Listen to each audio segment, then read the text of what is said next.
Some destinies whisper before they strike, and some warnings come disguised as ordinary moments, until the moment you realize they were never ordinary at all. The night was heavier than usual, thick with the kind of silence that presses against your ears, yet the young man sat hunched over the dull glow of his phone screen as if chained to it, scrolling endlessly through pictures, videos, strangers' lives, anything that could distract him from the hollow ache that had begun living quietly inside his chest. His room reflected the storm inside him. Clothes scattered on the chair he never sat on, dishes stacked like forgotten memories on the desk, a half-empty bottle of water lying sideways on the bed, curtains drawn tightly as though afraid to let morning in. The air felt stale, unmoving. The air felt stale, unmoving. A mixture of dust and old dreams, and every time he inhaled, it carried the weight of days he never lived fully. His body had begun sending him warnings and whispers. The slight tremor in his hands when he woke up, the pressure in his temples that pulsed like a quiet alarm, the stiffness in his legs from sitting too long, and the heaviness in his chest that came and went like a shadow following him.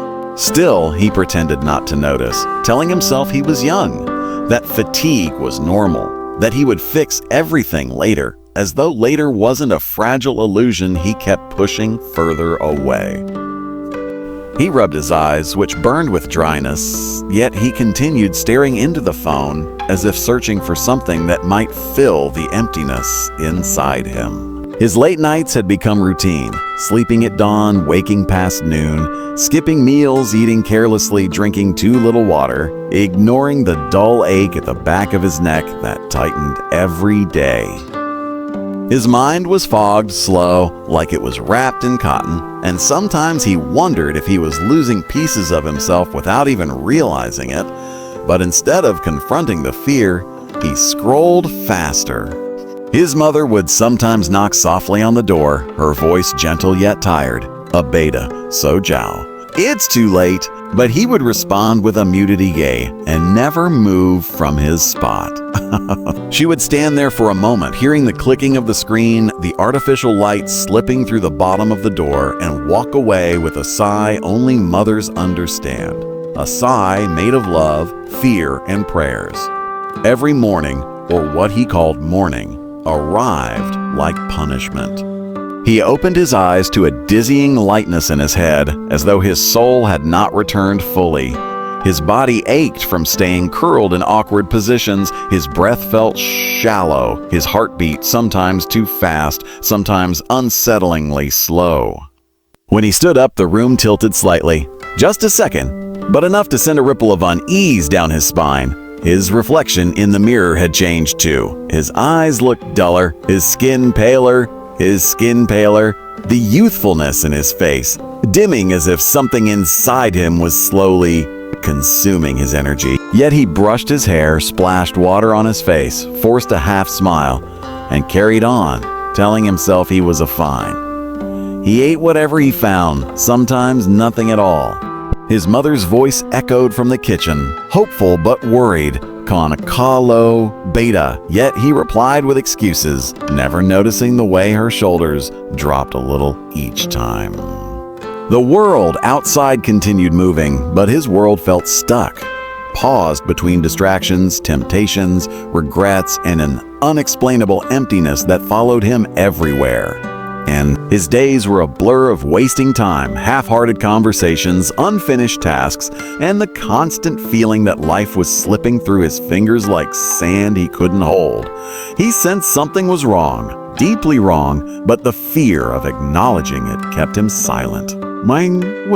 And in the quiet moments when his phone screen finally went dark and the room fell into shadow, he felt a strange tightness in his chest, not painful, but unsettlingly familiar, as if his body was trying to say something he refused to hear. He remembered the stories his mother used to tell him when he was a child, stories of Arabic Khalif, Arabic noon, Arabic meme, Arabic leaf, Arabic Farsi, Arabic leaf, Arabic clam, Arabic C Arabic to Sidim to the Prophet letter F Farsi Arabic so he could grow with discipline, character, and light.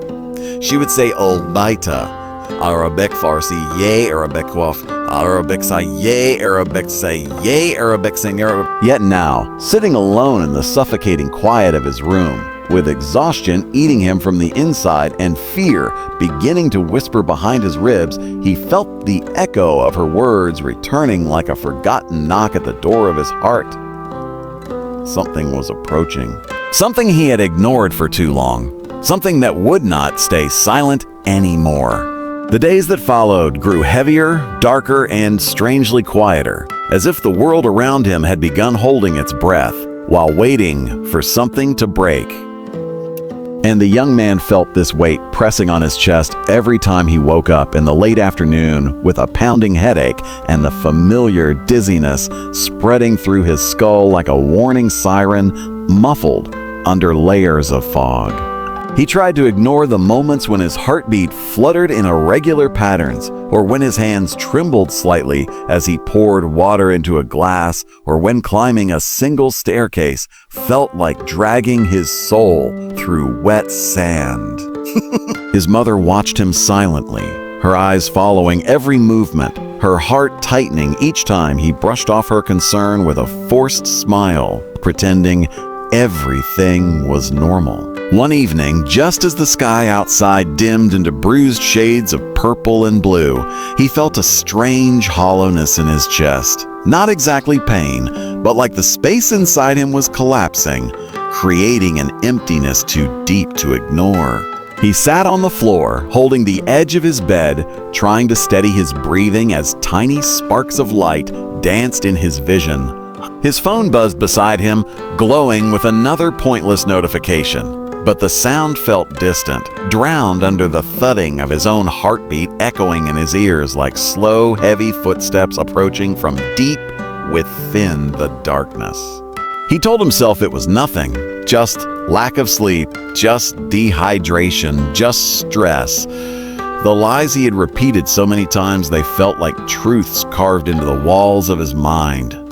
But that night, when he finally attempted to sleep, his chest tightened again, and a cold, creeping fear slid down his spine. He turned on his side, then his back, trying to find a position that didn't make him feel suffocated. The shadows on the walls seemed to shift with every slow flicker of the streetlight outside. His room felt too small, too quiet, too close. The silence was no longer peaceful. It was loud, echoing with memories of every warning he ignored. At some point, the fear grew so sharp that he whispered into the darkness, Allah, Kya ho raha hai mir sath, but his voice cracked, swallowed immediately by the still air.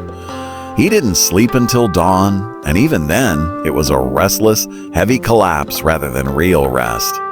The next morning or afternoon, he walked into the kitchen with a pale face and dark circles carved like permanent shadows under his eyes. His mother looked at him with worry layered beneath her calm voice. Abeda tumthik ho, she asked softly, and for the first time, his voice trembled as he answered. Ami, muj zans nahi leet ban rahi. She froze for a moment before rushing to his side, her hand on his back, guiding him to sit. A few minutes later, he found himself in a hospital waiting area, sitting on a cold metal chair that felt harder than stone, the bright lights above flickering as though struggling to stay alive. His heartbeat thudded unevenly, his legs bounced uncontrollably, and the sterile smell of disinfectant mixed with fear inside his chest. People walked by, nurses with hurried footsteps, doctors pushing carts, patients coughing softly. But all he could focus on was the distant ringing in his ears and the unsteady rhythm of his own breath. When the doctor finally called his name, he stepped into the room feeling smaller than he had ever felt, as if he had been peeled open, exposed, vulnerable. The doctor asked questions he didn't know how to answer. How long have you been feeling this weakness? Do you sleep properly? Do you exercise? Do you eat on time? How many hours do you spend on your phone? Each question felt like a mirror shoved in his face, showing him the truth he had run from. he had done this to himself. The doctor sighed, tapping a pen lightly against the table, a sound that echoed like judgment. "Well, you're too young for these symptoms," he finally said, "but your lifestyle is pushing your body toward exhaustion. If you continue like this, things can get serious." The word serious hung in the air like a shadow, stretching, consuming everything. His chest tightened, not from illness this time, but from realization, the undeniable reality that he had mistreated the gift of life itself. On the way home, the city lights blurred through the car window as if tears were forming without him noticing.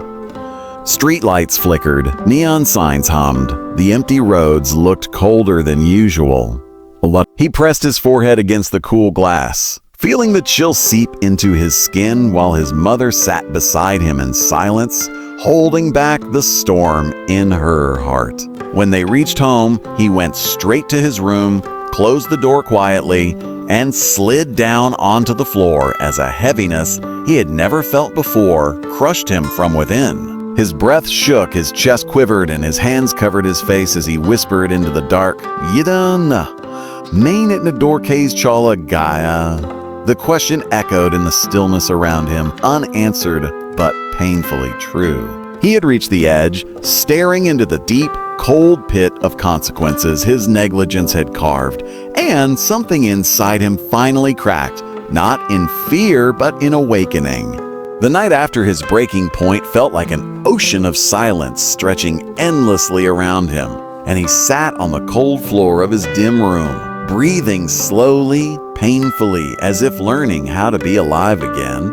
And for the first time, he didn't reach for his phone or distract himself with noise. He simply listened to his heartbeat, uneven yet persistent, to the faint hum of the ceiling fan, to the echo of the doctor's warning, and to the memory of his mother's frightened eyes, and all of it merged inside him like a storm that had been gathering for years and had finally violently burst open. He stayed there for a long time, staring at the clutter around him.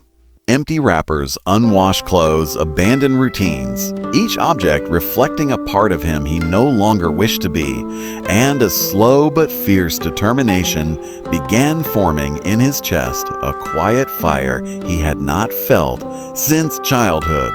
The kind he imagined lived inside those who changed their lives with one sincere moment of surrender. He stood up with trembling legs and, without thinking twice, began picking things up. His hands moved shakily, his breath uneven, but his soul felt strangely steady, as if guided by a force greater than his exhaustion. One by one, the symbols of his decay disappeared. The cans thrown away, the desk wiped clean, the curtains pulled open to let the dawn light spill into the room like hope returning after years of exile. When he woke the next morning, he didn't wait for the afternoon sun to shame him into rising. Instead, he stood before the mirror, looking at the pale, tired boy staring back, and whispered to himself, "Aj si, ne zindagi." And though his voice was soft, almost fragile, something inside him shifted as if heaven itself had accepted his promise. His first steps outside felt strange, his muscles stiff, his breath short. But the morning air was cool and pure, and when it touched his face, he felt something loosen in his chest, a weight lifting, a forgotten part of him awakening. He walked slowly at first, then a little faster, listening to his breath, feeling the faint burn in his legs, but instead of fear, he felt gratitude. Gratitude that his body was still willing to fight for him after everything he had put it through. Every sunrise became a teacher, every bead of sweat a reminder that healing isn't loud or dramatic. It's quiet, steady, disciplined. Days turned into weeks, and though his body resisted at times, aching muscles, tired mornings, the temptation to slip back into old habits, he pushed gently but firmly, treating his body not as an enemy to conquer, but an amanat, a gift from Allah that he had finally learned to honor. His meals changed from rushed junk food to simple, nourishing dishes his mother lovingly prepared. He drank water with intention. He slept early, waking before dawn to breathe in the stillness of the world. His mother watched him with a mixture of relief and silent tears, her hands often resting on his head in long, heartfelt duas she had been making since the day he was born. And he noticed, truly noticed, her smile beginning to return, her eyes softening, her voice carrying that warmth he had once taken for granted. There were difficult nights too. Nights when his chest felt heavy again, not with illness but with memories of the life he had wasted. Nights when guilt clawed at him, whispering that he didn't deserve a second chance. And on those nights, he would sit by the window, staring at the moonlit sky, breathing slowly, reminding himself that even the greatest companions of the Prophet, Letus bin Malik, Arabikrot, Arabic, Daye Arabic Sarzi, Ye, Arabic Aleph, Arabic Lam, Arabic Heen, Arabic Noon, Arabic letter 6, CA, 1 Arabic Keen, Arabic Noon, Arabic letter 6, C1, had moments of weakness transformed by sincere dutia and new beginnings, and remembering this gave him strength. Slowly his breath grew deeper, his steps stronger, his posture straighter, his hands no longer trembled. His eyes regained their spark, and his heart, once erratic and anxious, now beat with a calm, steady rhythm that felt like a quiet miracle. One evening he returned from a long walk, sweat drying on his forehead, the fading sunlight painting the sky in gold, and found his mother sitting outside, her prayer mat beside her. She looked at him with a smile that carried both pride and relief, and he sat beside her without saying a word. The silence between them wasn't heavy anymore. It was peaceful, warm, healing.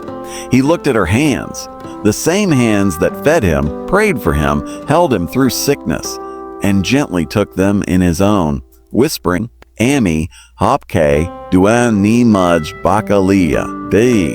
Her eyes filled, but this time the tears were soft, grateful, luminous. He realized then that transformation is not a single moment.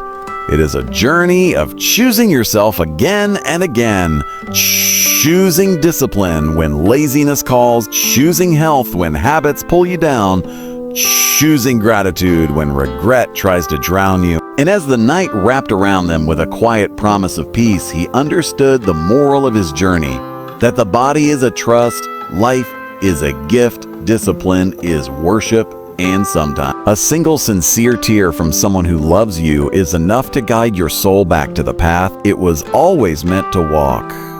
The days that followed began to feel like chapters in a book he had never known he was capable of writing, and each morning carried within it a softness, a sacred stillness, as if the universe itself paused for a moment to acknowledge the quiet rebirth taking place inside him. He woke before the sun now, not because an alarm forced him, but because something gentle within him pulled him toward the dawn, toward the promise of a day lived with intention rather than escape. He would step outside just as the sky shifted from deep indigo to pale gold, and the world felt washed clean, the air cool against his skin, the faint smell of dew resting on the earth, and he felt his lungs opening in ways they never had before, welcoming breath not as a reflex, but as a blessing. Every inhale felt like a prayer. Every exhale felt like release of guilt, of laziness, of the version of himself he was finally ready to bury. His steps grew more confident, his pace steadier, his heartbeat stronger. And as he jogged along the quiet streets, shadows stretching beside him, he felt as though he was running through the ruins of his old life and toward the horizon of a better one. His mother noticed the change not only in his habits but in his presence. The way he listened more attentively, spoke more softly, laughed more sincerely, and thanked her for small things he once never even saw. She would watch him tie his shoes in the morning, packing a bottle of water instead of a can of energy drink, and gratitude would fill her chest so deeply that she often looked away just to hide her tears, though he knew, because he felt it, that quiet tremble in her voice. That long dua whispered every time he stepped through the doorway. His room transformed too.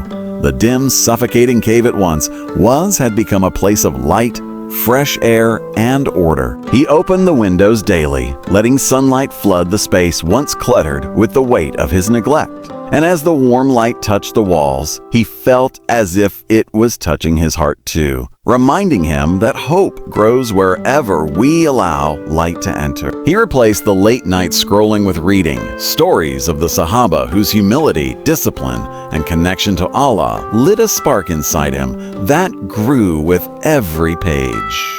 The story of Anas bin Malik Ra, the young servant of the Prophet Letrefti, echoed inside him the most. The sincerity of his dua, the purity of his heart, and the blessing of a lifetime of barakah made him think again and again. If a child's dua could shape his entire destiny, why can't a grown man's repentance reshape his? Slowly, he rebuilt himself not only physically but spiritually, and this shift felt deeper than any workout or routine. He started offering prayer on time, sometimes with shaky concentration, but with a heart that tried.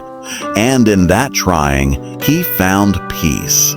He felt something blooming inside him each time his forehead touched the ground, a softness returning to his chest that he didn't know he had lost. He whispered, "Dua's the way a thirsty traveler sips water, slowly, gratefully, knowing its worth." His breaths deepened, his thoughts cleared, his regrets softened into lessons rather than wounds. He found strength and consistency in choosing small, good decisions repeatedly, in saying no to the patterns that once trapped him. Even the people around him noticed. His friends were surprised by his discipline, his calm energy, the way he spoke with clarity and moved with purpose. And though some drifted away because they preferred the version of him who lived in distraction, he didn't resist. He simply let them go with the quiet understanding that not everyone is meant to walk with you toward your better self. Weeks turned into months, and one evening, after completing a long walk that left his muscles warm and his lungs open like a wide sky inside his chest, he stood. The water flowed gently, catching the last colors of sunset, gold, rose, violet, and the reflection staring back at him was no longer the tired, hollow-eyed boy who had collapsed under the weight of his own neglect. Instead, he saw a man with steadier shoulders, clearer eyes, and a heart that looked awake, aware, alive. A soft breeze brushed past him, carrying with it the fragrance of earth after a long day of sun, and he closed his eyes, letting it wash over him. He thought of the night he collapsed, the dim room, the trembling fear, the tear on his mother's cheek, the doctor's words cutting through the fog. And he felt a shiver run through him as he realized how close he had come to losing everything without even understanding what he had been wasting. In that moment, he whispered to himself, not loudly, not dramatically, but with the quiet conviction of someone who has finally seen his path clearly, "Yeah, Allah shucker." And the sky above him seemed to deepen in color. The stream shimmered slightly. The world paused with him, as if accepting his gratitude. He understood then that transformation is not a sudden miracle. It is a slow rising like dawn, like healing, like faith returning to a heart that once forgot its own worth. And as he walked home under the softening sky, he carried with him a moral so profound it felt etched into his soul. That when a person chooses discipline over ease, sincerity over denial, and gratitude over regret, Allah opens for him paths he never knew existed. And sometimes it takes a single tear from a loved one to awaken the strength that was waiting inside him all along. As the nights grew calmer and his days steadier, something extraordinary began to happen inside him. A quiet alignment, a sense that his heart, mind, and body were finally learning to move in the same direction instead of pulling him apart. Then he began to feel time differently. It no longer slipped through his fingers like sand, no longer drowned him in guilt for all the moments he wasted, no longer blurred into sleepless nights and lifeless mornings. Instead, every hour felt intentional, every routine sacred, every small step forward meaningful. When he sat down to eat, he felt gratitude for nourishment. When he exercised, he felt each heartbeat as a sign that Allah had given him another chance. When he prayed, he felt the weight of the world lifting from his chest, one sujud at a time. Even silence became different. No longer the suffocating emptiness that once haunted him at 3 a.m., but a soothing companion, a place where he could listen to his own breath, feel his pulse, hear his thoughts without drowning in them. The people around him noticed the glow returning to his face, the quiet confidence returning to his posture, the tranquility returning to his voice, and they wondered how a young man who once seemed lost in the shadows had found his way back into the light so gracefully.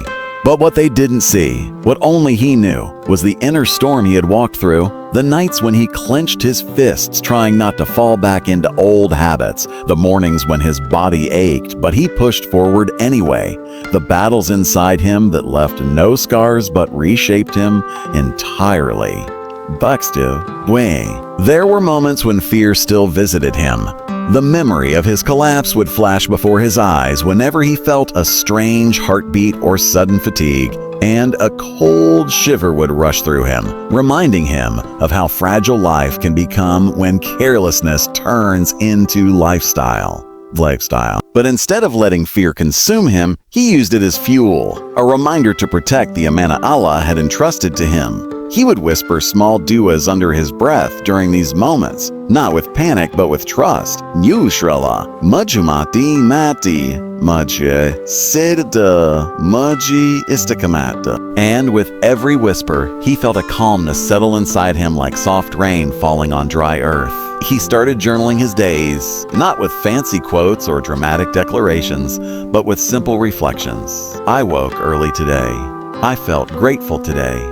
I didn't give up today. These small sentences became milestones, proof that growth doesn't need to be loud to be real. One evening, while cleaning his shelves, he found an old notebook from his childhood. Pages filled with innocent handwriting, simple dreams, and dues he barely remembered writing. On one page, slightly faded, he saw a line that made his heart tremble. Ye Allah Muj Aksa Insan Banade. He stared at it for a long time, and a wave of emotion washed over him, the kind that tightens the throat and stings the eyes. He realized that somewhere along the messy road of growing up, he had abandoned the child he once was, the child who believed in goodness, discipline, health, effort, and purity of intention.